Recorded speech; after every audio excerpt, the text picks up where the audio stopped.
Servus hier bei Turbo 108 Channel und heute, falls noch keiner mein anderes Video gesehen hat mit dem Auto, Carlos Sainz Edition, hier wurde ich schon vorgewarnt sozusagen auf dieses Video. Schaut euch das mal an, da ist auch was ganz Besonderes dabei, nämlich ein Carlos Sainz Edition, da bin ich gerade drin und das passt perfekt zu dieser Uhr, die ich heute präsentieren werde, und zwar die GW 5000U 1ER G-Shock. Richtig cooles Modell. Warum 5000? Warum habe ich die mir heute ausgewählt von den anderen Uhren? Ja, ganz einfach. Warte mal, ich mache mal ein bisschen auf hier, weil ich so heiß.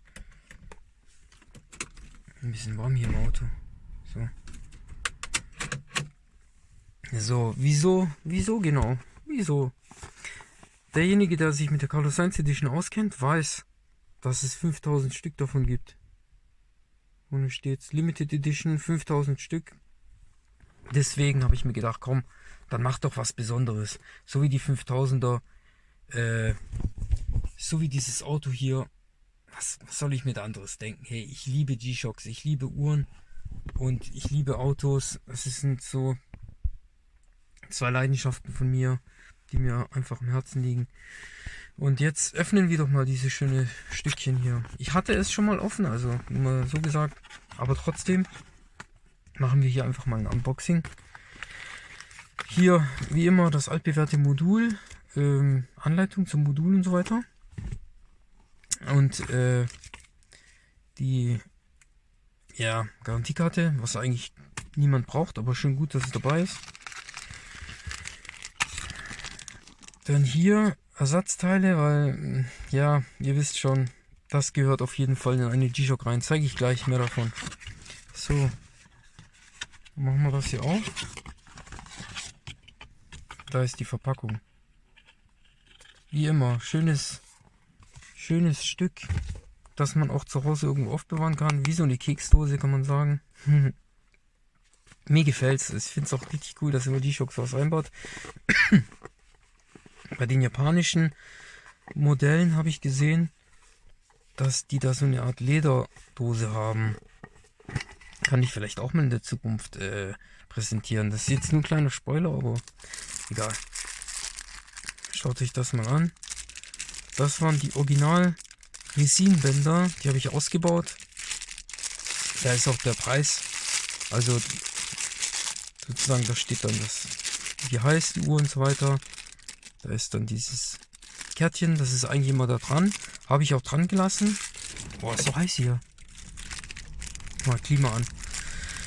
So, das machen wir auch schön zur Seite hier. Wie hingelegt. Zack.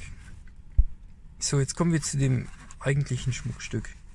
Wie gesagt, das habe ich ja schon mal ausgebaut. Und zwar, warum? Warum? Dreimal dürft ihr raten, aber ich zeige es euch gleich. Zack. Wieso habe ich es eingebaut? Das ist eine V1, Mann. V1 Kombi Bracelet. Original. Ich habe auch mal einen gehabt brauche gar nicht reden, so gefälschtes Ding, aber das kann man damit nicht vergleichen. Da sind echte Metalllinks drin, die verbunden wurden, also Resin und Metall gemischt, deswegen Kombi. Hier ist die Uhr. Ich habe es doch schon vorhin gestellt auf Berlin. Also das hat ja dieses Multiband 6. Das heißt, es hat weltweit auf mehreren atomischen, wie heißen die nochmal? Dieses, wie so Radiowellen, die tun halt immer abends oder täglich solche Schallwellen schicken, Atomuhren. Und die Uhr hier nimmt das sozusagen auf und registriert die Zeit. Dadurch ist die Atomuhr gleich. Also die Uhrzeit ist perfekt. Das ist die genaueste Uhr auf der Welt. Genaueste Uhrzeit sozusagen. Nicht die genaueste Uhr, aber Sprachenlernen Bubble. die genaueste Zeit, die es auf der Welt geben kann, ist hier eingebaut. Also es geht nicht besser. Und in Berlin ist eins von diesen Zeittürmen. Genau. Jetzt holen wir das mal raus hier. Sorry. Ich war letztens krank. Schaut euch mal das hier an. Man merkt auch gleich, dass die Struktur, also das Resin hier auf der Uhr, auf der Lünette und auch auf dem Band, das ich vorhin ausgebaut hatte schon, ein anderes Material ist, weil das Werk in Japan wurde dafür beauftragt, das hier herzustellen. Auch da, wo die alte G-Shock auch gebaut wurde. Da werden nur noch sehr seltene und Raritäten eigentlich gebaut. Nur noch Einzelstücke, kann man sagen, die ja, da ist halt der Preis dann auch höher. Wie das hier zum Beispiel. Regulär 299 Euro. Kann man natürlich auch günstiger im Internet ein bisschen finden, aber ist sehr selten, dass man überhaupt die Uhr noch findet hier in Deutschland für günstiger, weil die Preise gehen leider auch bei G-Shocks nach oben. Das ist, egal, das ist ein anderes Thema. Auf jeden Fall ist das Material, womit das gebaut wurde, womit das hergestellt wurde, ein anderes Resin. Das ist ein bisschen smoother, schöner, fühlt sich besser an als das, was in Taiwan oder China oder was, ich glaube Taiwan wird das andere hergestellt, China und so, ist natürlich ganz andere Klasse hier. Das wird noch in Japan hergestellt. Und hier auch die Edelstahl, die Kappe hinten, die Batterieabdeckung, die ist nicht so wie bei den anderen G-Shocks mit diesen 4 Schrauben befestigt, sondern das ist noch so ein Oldschool, wie bei anderen Uhren auch, so ein drehbares, was man halt rausschrauben muss. Und das Coole ist hier auch, da war vorher halt so eine Schutzfolie drauf, die muss man entfernen. Schaut euch mal an, wie crisp, wie perfekt das ist. Das spiegelt perfekt alles, weil das ist so rein, so perfekt gespiegelt. Und die haben das auch noch mit einem speziellen Coating, mit einer speziellen Versiegelung bearbeitet, dass es nicht Dynamit, was rede ich da? Wie heißt das? Mir fällt es gerade nicht ein. Diamant, genau wie Diamantcoating oder so, dass es richtig hart ist, kratzfest und so weiter, dass es immer schön noch so bleibt, wie es ist. Und natürlich, wie ihr sehen könnt, ich finde auch obwohl es eigentlich sehr viele tragen es mit diesem ganz normalen Resinband hier, aber meiner Meinung nach, egal wie viel es kostet, gell, egal wie viel so ein V1 noch kostet, die sind ja relativ teuer, wenn man die sich holt. Vielleicht kann man die auch gebraucht noch finden, aber das ist ein neues Band.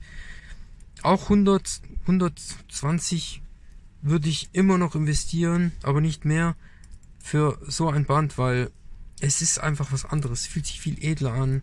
Und der 5000er muss eigentlich so von Werks aus eigentlich schon für mich herausgebracht werden. Ist es aber nicht, aber ist auch egal, das ist eine andere Geschichte. Jetzt ziehe ich das kurz mal an. Wartet mal. So. Schaut euch das mal an.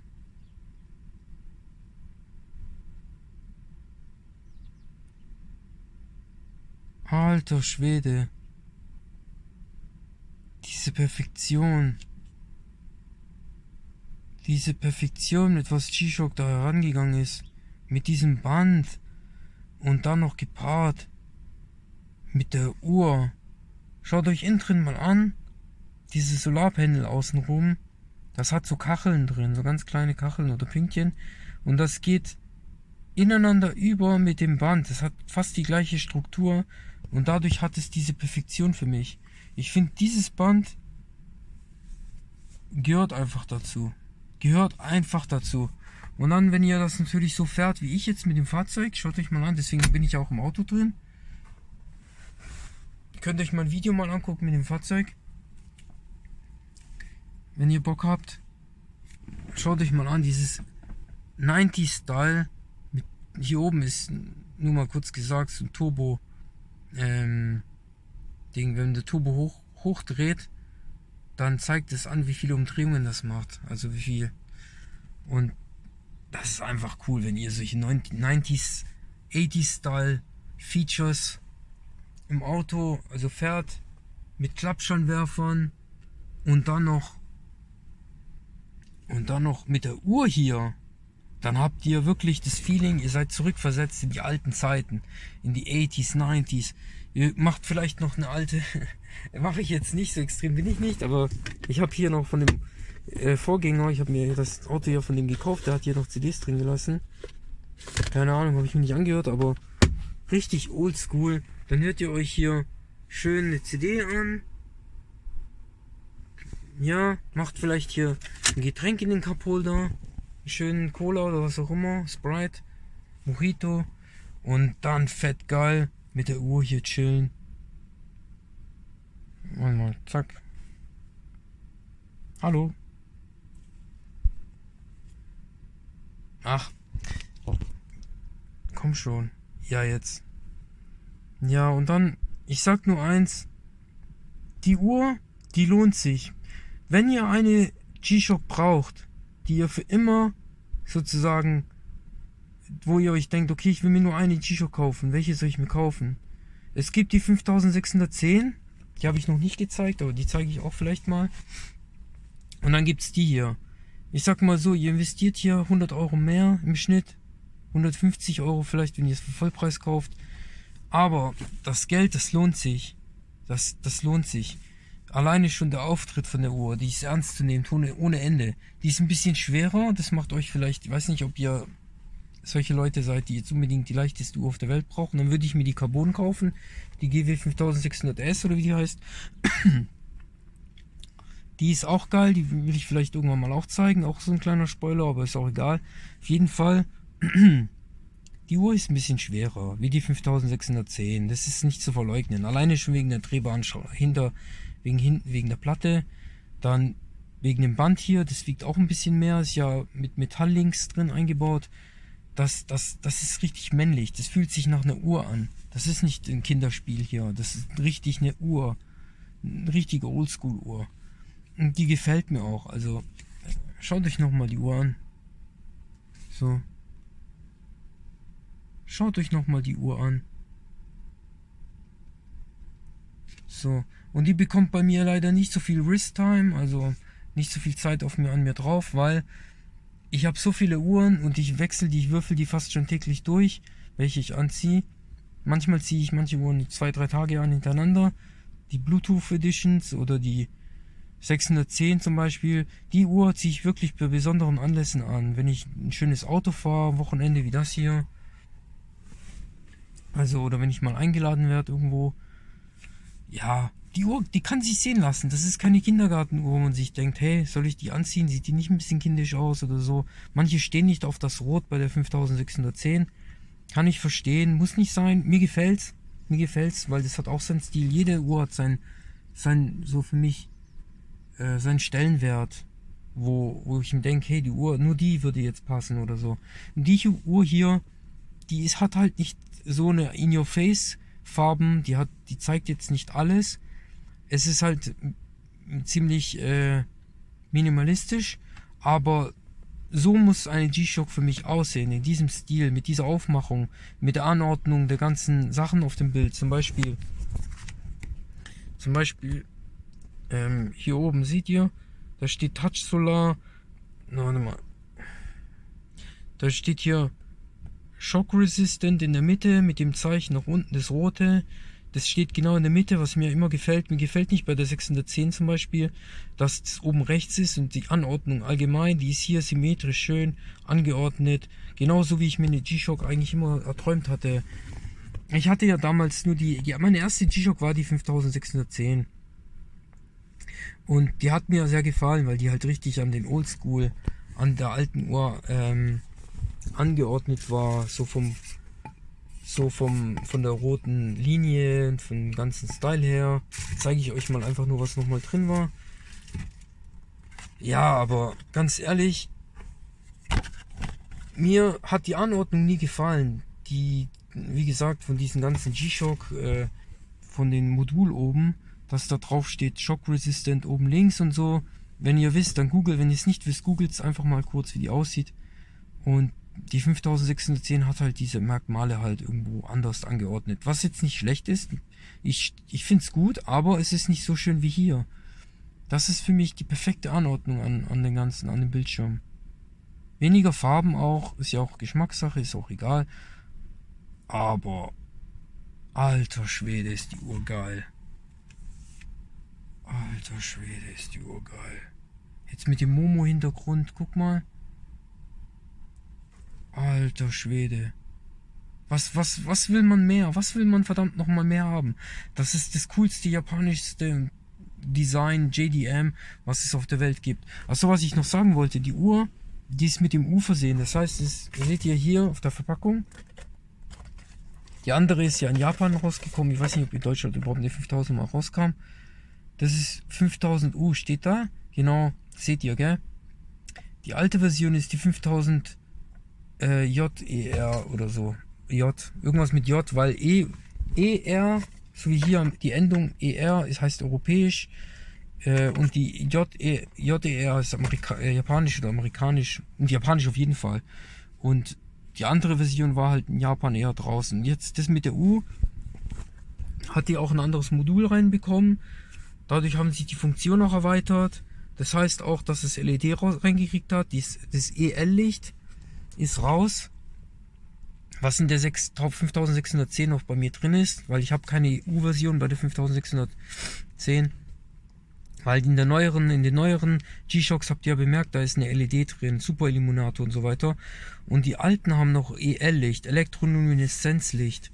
Das leuchtet sozusagen grün, wenn ihr das seht, das ist das Auffälligste. Und da steht jetzt zum Beispiel Light und nicht EL-Light oben rechts, wenn ihr seht, bei dem Knopf rechts. Light steht da, sonst steht EL-Light, Elektrolumineszenz. Das ist eigentlich das. Und ja, ansonsten bei der Stopwatch hat sich da ein bisschen was geändert, dass halt oben noch die Zeit steht, wenn man noch was macht, was bei der anderen Uhr nicht so war. Das hat sich geändert. Manche sagen, es ist positiv, mir ist es egal. Ich benutze die Uhr nur eigentlich zum Ablesen von Uhrzeit. Wie gesagt, hat das Multiband 6 schon eingestellt. Das seht ihr auch an der RCVD oben links. Das heißt, dass es received, also irgendwas, dass es akzeptiert hat und das sozusagen die richtige Zeit anzeigt. Von Berlin. Ja, wie gesagt, muss jeder selber entscheiden, was er macht. Jeder kann sich eine Uhr kaufen, die er will. Aber ich sag mal so, die 5000 ist the Legend. Die Legend. Es gibt ja noch andere Versionen mit Metall. Kosten dann 400 oder 500 Euro. Dann gibt es noch welche mit Titan. Die kosten dann 1800 Euro. Dann gibt es noch die MRG-Version. Die kosten dann 5000. Aber ich sag mal so, wenn ihr die 5000er haben wollt, nur das Modul wichtig ist für euch und euch das Resin eigentlich auch geiler ist für euch wie für mich, eigentlich finde ich das Resin besser wie Metall, dann schnappt euch die Uhr, die ist noch relativ günstig, ich weiß nicht, wie es in der Zukunft aussieht, schnappt euch die fette Uhr und gönnt sie euch. Holt euch so ein Band hier, dann habt ihr die ultimative Version. Wirklich, ich finde diese Uhr genial. Ich kann nichts weiter sagen. Wenn ihr Fragen habt zu der Uhr noch, allgemein, egal was ihr sehen wollt, subscribt einfach bei mir. Ihr könnt bei mir gucken, schreiben, die Glocke läuten und dann werdet ihr immer wieder benachrichtigt, wenn ich mal ein Video mache, weil, ja, ich habe auch Bock, euch die Videos zu zeigen und meine Sachen hier, die Uhren, die Autos.